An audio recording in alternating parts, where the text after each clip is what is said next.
नमस्कार। प्रधानमंत्री नरेंद्र मोदी इस समय त्रिनिदाद और टोबैगो की यात्रा पर हैं। 5 देशों की यात्रा का ये दूसरा चरण है। त्रिनिदाद एवं टोबैगो में प्रधानमंत्री नरेंद्र मोदी का भव्य स्वागत हुआ। पीएम ने भारतीय समुदाय के विशाल जनसमूह को भी संबोधित किया। पीएम मोदी ने अपनी समकक्ष को उपहार में भव्य राम मंदिर की प्रतिकृति दी और सरयू और महाकुंभ का जल भी भेंट किया। साथ ही भारतवंशियों की छठी पीढ़ी को OCI कार्ड देने की घोषणा की।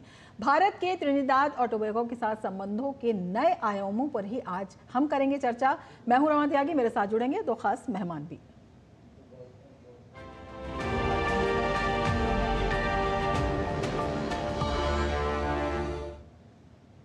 और आपको बता दें, पीएम इस यात्रा के दौरान जब पोर्ट ऑफ स्पेन में पहुंचे तो उनका भव्य स्वागत हुआ। पीएम ने भारतीय समुदाय के विशाल जनसमूह को भी संबोधित किया। दिखाते हैं आपको यह खास रिपोर्ट।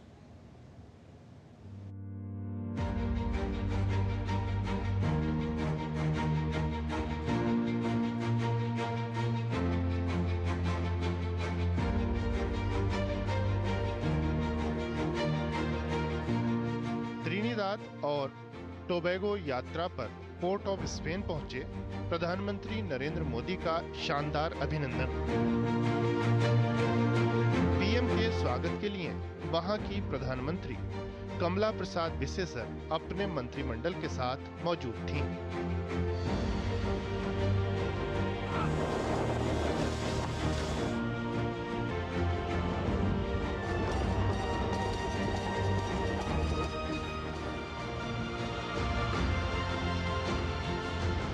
परंपरागत अंदाज और गर्मजोशी से भरे अभिनंदन के बाद पीएम होटल पहुंचे तो वहां भी भारतीय समुदाय उमड़ पड़ा। भोजपुरी चौताल प्रस्तुति ने इन पलों को और यादगार बना दिया।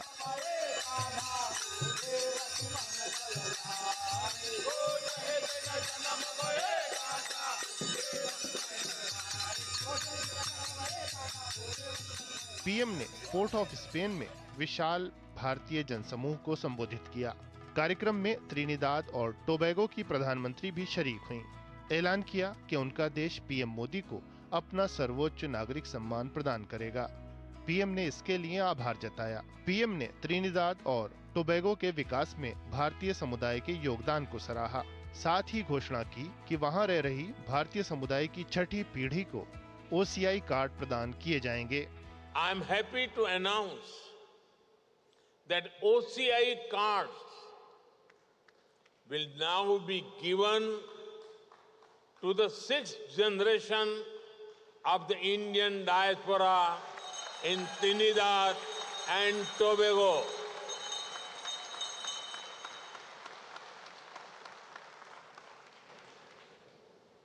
You are not just connected by blood or surname.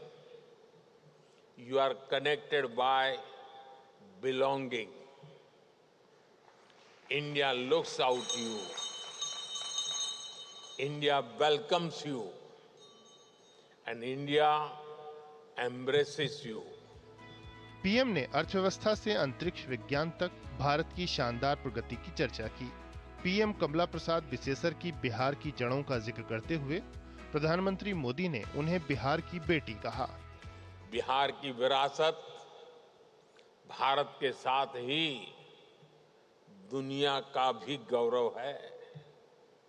लोकतंत्र हो, राजनीति हो, कूटनीति हो, हायर एजुकेशन हो, बिहार ने सदियों पहले दुनिया को ऐसे अनेक विषयों में नई दिशा दिखाई थी।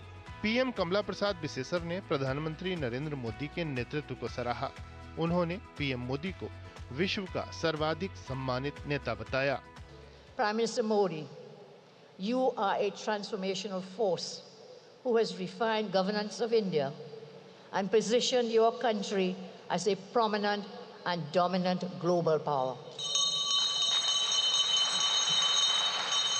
प्रधानमंत्री मोदी ने पीएम कमला प्रसाद बिसेसर को अयोध्या के भव्य राम मंदिर की प्रतिकृति भेंट की। पीएम ने महाकुंभ के दौरान प्रयागराज के त्रिवेणी संगम से लिया गया पवित्र जल और अयोध्या की सरयू नदी का जल भी उन्हें भेंट किया। आदित्य श्रीवास्तव के साथ ब्यूरो रिपोर्ट, डीडी न्यूज। तो दोनों देशों के जो सांस्कृतिक ऐतिहासिक संबंध हैं उनमें गर्माहट भरता हुआ प्रधानमंत्री का ये दौरा, इसी पर हम चर्चा करेंगे। दो खास मेहमान हमारे साथ जुड़ गए हैं। अपने मेहमानों से मैं आपका परिचय करा देती हूँ। डॉक्टर हरिंदर सेखो हमारे साथ जुड़े हुए हैं, कंसल्टेंट विवेकानंद इंटरनेशनल फाउंडेशन, और एम्बेसडर मंजू सेठ हमारे साथ जुड़ी हुई हैं, फॉर्मर सीनियर डिप्लोमेट हैं। अपने दोनों ही मेहमानों का हम स्वागत करते हैं। एम्बेसडर मंजू सेठ, सबसे पहले आपसे समझना चाहेंगे 180वीं वर्षगांठ दोनों ही देशों की, और 1999 के बाद किसी प्रधानमंत्री का ये पहला दौरा किस तरह से, जो हम लगातार बता रहे हैं हमारे सांस्कृतिक और ऐतिहासिक संबंध हैं, उन्हें और मजबूत कर रहा है, और उनके और भी कई पहलू हैं, कई नए आयाम हैं जो दिख रहे हैं। बिल्कुल सही कहा आपने। 180 वर्ष पहले इंडिया से इंडेंचर्ड लेबर के जो का अरेंजमेंट था उस वक्त उसमें गए थे वहाँ पे, और एक ये वहाँ की जो उस वक्त जो सर्कमस्टांसेस थे इतने अच्छे नहीं थे, लेकिन वहाँ के जो उनके वंशज हैं, जो उनके डिसेंडेंट्स हैं, उन्होंने एक बहुत महत्वपूर्ण कंट्रीब्यूशन किया ट्रिनिडाड टोबैगो का की इकोनॉमिक ग्रोथ के लिए, डेवलपमेंट के लिए, और हमारे लिए, भारत के लिए एक ये बहुत ही महत्वपूर्ण देश है कैरिबियन रीजन में, क्योंकि यहाँ के एटलीस्ट 45% जो है 45% लोग इंडियन ओरिजिन हैं, और वो बहुत एक कनेक्ट रखते हैं अपने रूट्स के साथ इंडिया में। और हम इंडिया की जो डायस्पोरा डिप्लोमेसी चल रही है कुछ सालों से, काफ़ी सालों से, और एक लास्ट कुछ सालों में उसको बहुत एक इम्पेटस मिला है, और हम लोग कनेक्ट कर रहे हैं। और जहाँ प्रधानमंत्री जब भी जाते हैं बाहर, उनसे हमेशा कनेक्ट करते हैं डायस्पोरा के साथ। तो एक ये डायस्पोरा डिप्लोमेसी का भी एक बहुत इम्पोर्टेंट हिस्सा है, और साथ ही में कल्चरल टाइज तो है ही। और एक जो यूपीआई का जो वहाँ पे अडॉप्शन हुआ है पिछले साल, आई थिंक एक और इंडिया का वहाँ पे जो महत्व है, और जो एक ऑनर देते हैं इंडिया और इंडियंस को, और समझते हैं कि इंडिया ने जो डेवलपमेंट मॉडल है उससे हम बहुत कुछ सीख सकते हैं। टेक्नोलॉजी हो गई, आईटी हो गया, यूपीआई हो गया, एंड कैपेसिटी बिल्डिंग प्रोग्राम्स, और इन सब चीज़ों में वो भारत की तरफ देख रहे हैं देश। और कैरिबियन के साथ खासकर अब एक इम्पॉर्टेंट हिस्सा है कैरिकॉम का भी, ट्रिनिडाड एंड टोबैगो, और इंडिया उनके साथ अपना जो संबंध है कमर्शियल और ट्रेड और इन्वेस्टमेंट संबंध को भी और मजबूत करना चाहता है। और इस विजिट से मुझे उम्मीद है कि ये बहुत ज़्यादा बढ़ेंगे और बहुत स्ट्रॉन्ग और बनेंगे दोनों के टाइम्स।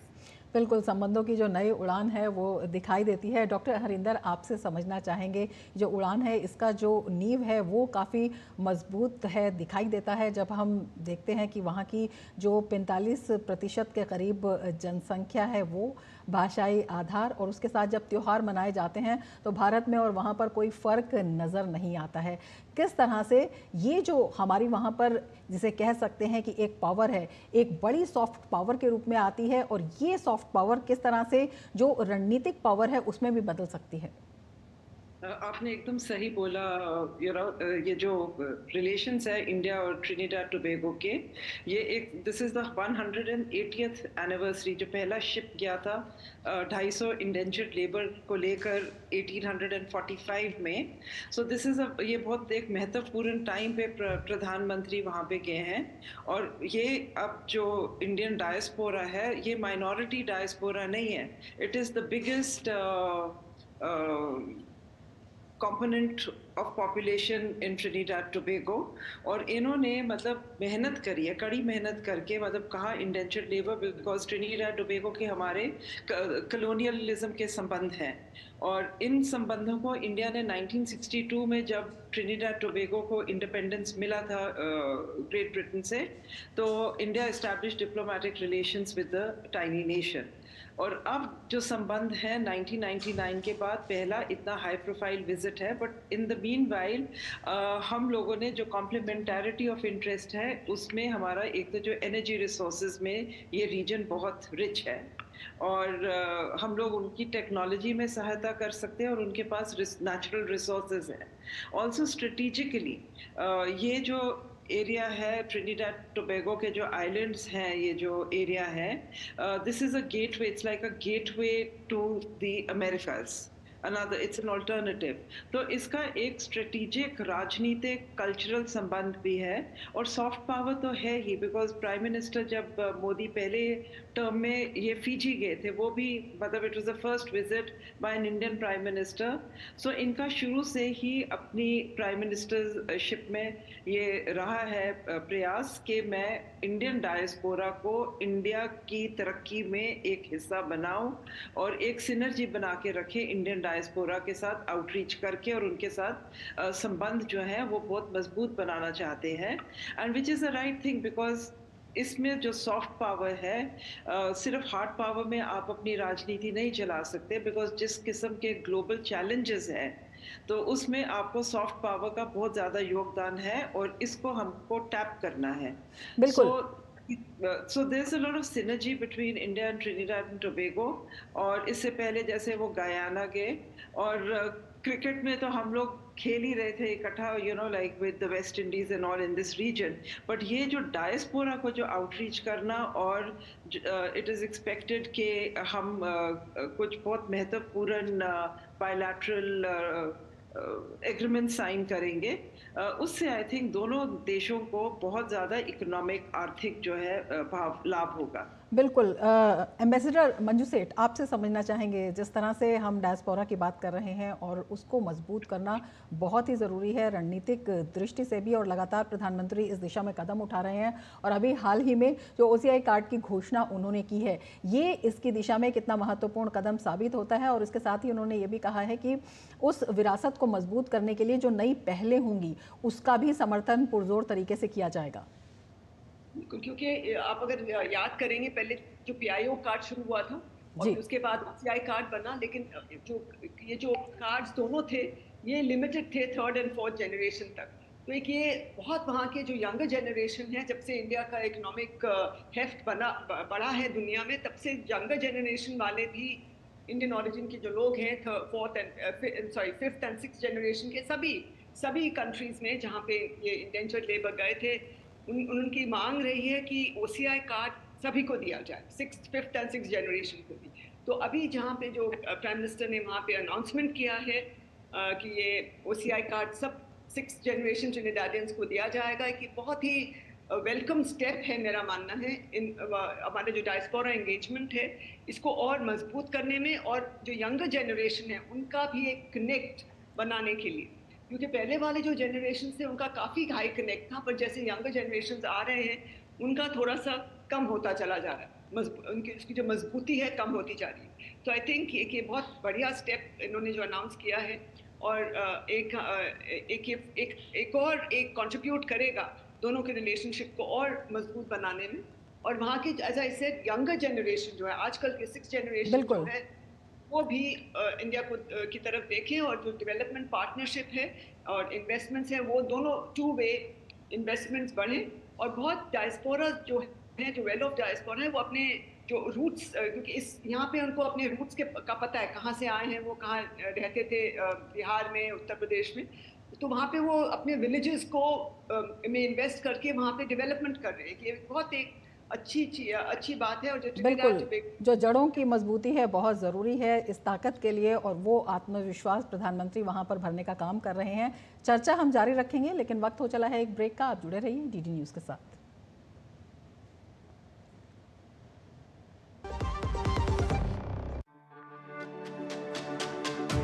मेरी पसंद, मेरी पसंद, मेरी पसंद, मेरी पसंद, हमारी पसंद, हम सबकी पसंद। मजबूत देश का मजबूत सरिया होंगे स्टील।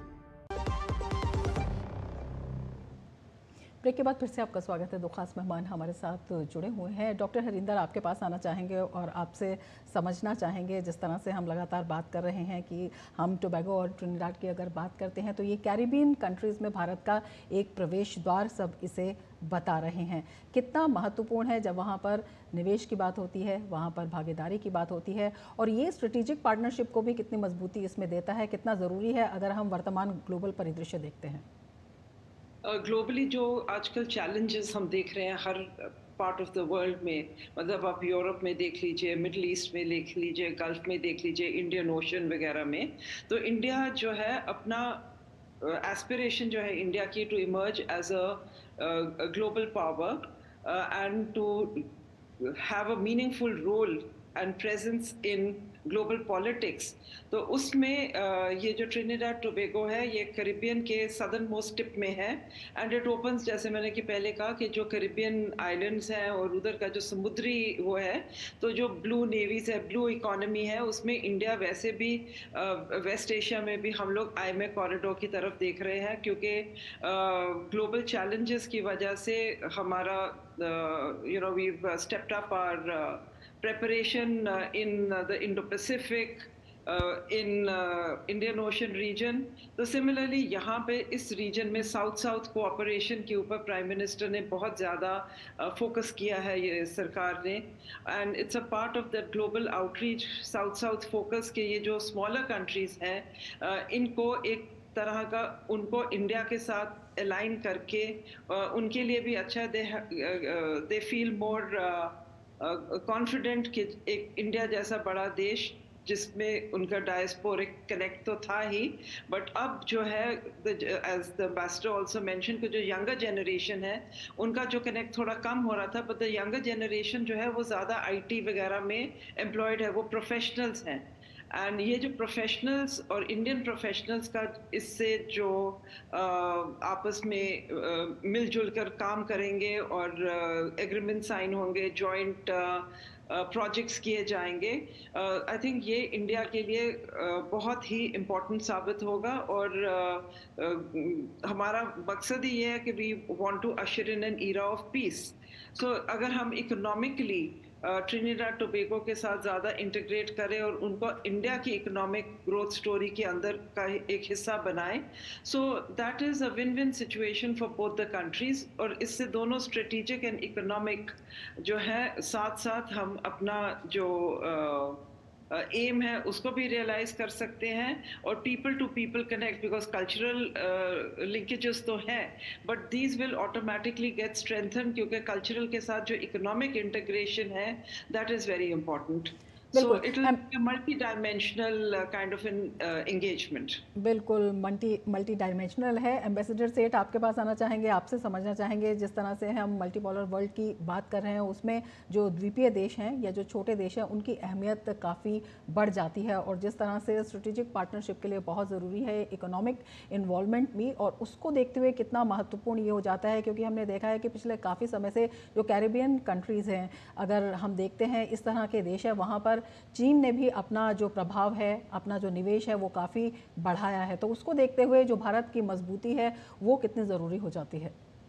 बिल्कुल, चीन का तो हम देख ही रहे हैं, सब जगह दबदबा बढ़ता ही जा रहा है, और सब जगह वो अपना कोशिश कर रहा है कि जैसे यूएस का इन्फ्लुएंस था वर्ल्ड में, वो अपने आप को पोजीशन कर रहे हैं कि हम हर एक कंट्री में जाके अपना एक वर्चस्व बनाएं, अपना इन्फ्लुएंस बढ़ाएं.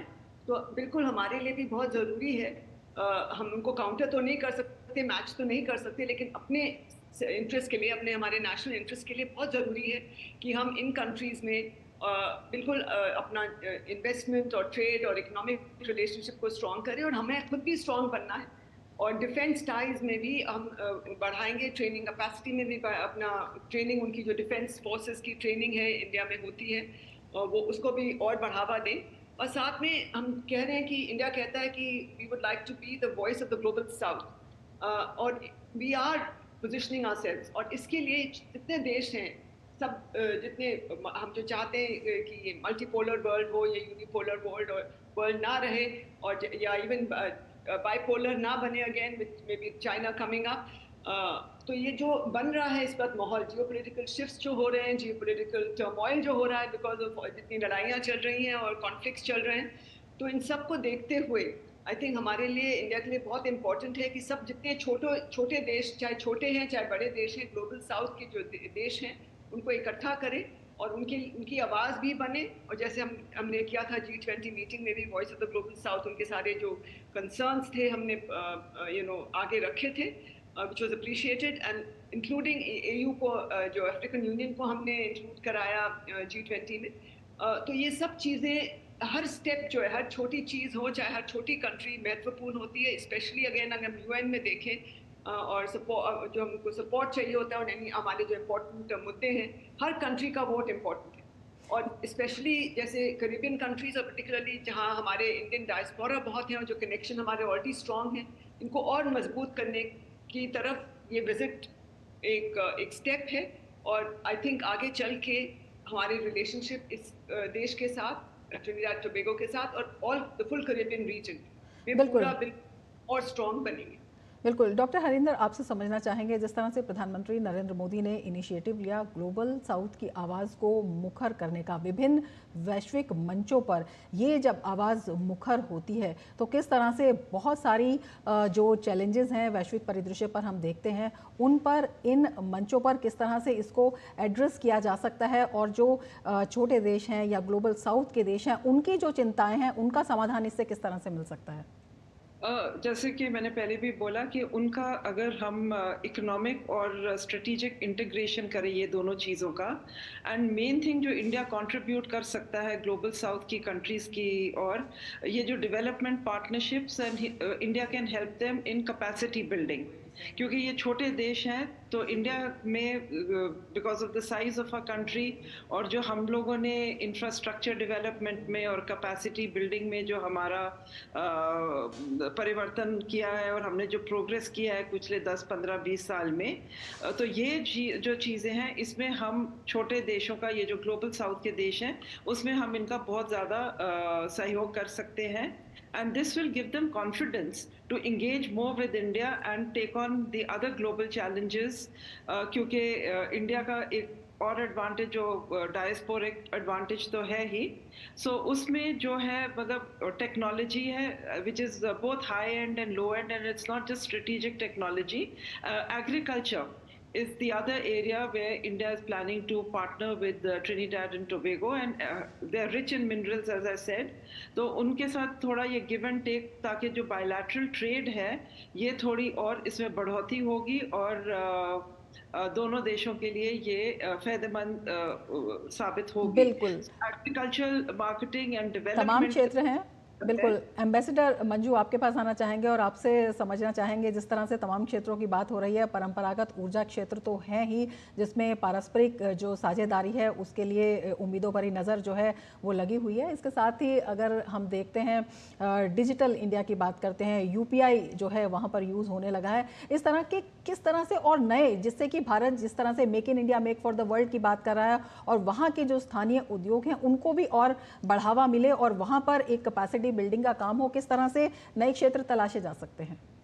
बिल्कुल, बहुत नए आजकल का जो युग है वो तो इनोवेशन एंड एआई का आ गया है। हम देख रहे हैं एआई जिस तेजी से इवॉल्व हो रहा है और जिस तेजी से बदलाव आ रहा है पूरे डिजिटल आर्किटेक्चर में, और हम देख रहे हैं कि जैसे हर एक जगह, चाहे मेडिकल है, चाहे एजुकेशन है, या डॉक्टर्स का जो काम है रोबोटिक्स में जो है, और इसमें इंडिया का काफ़ी इसमें डेवलपमेंट हुआ है इंडिया में, और काफ़ी इस पे R&D वर्क भी हुआ है और डेवलपमेंट यहाँ पे हुआ है विद इन इंडिया।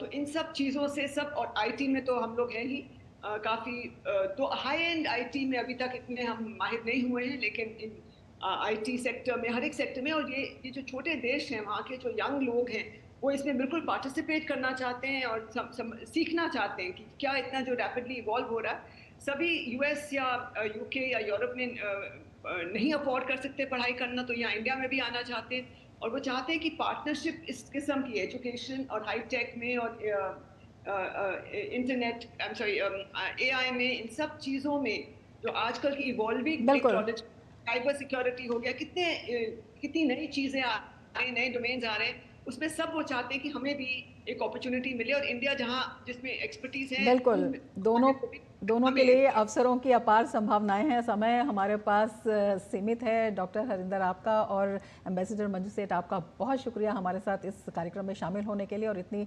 महत्वपूर्ण जानकारी हमारे साथ साझा करने के लिए। इसके साथ ही चर्चा में फिलहाल इतना ही। दीजिए इजाज़त, नमस्कार।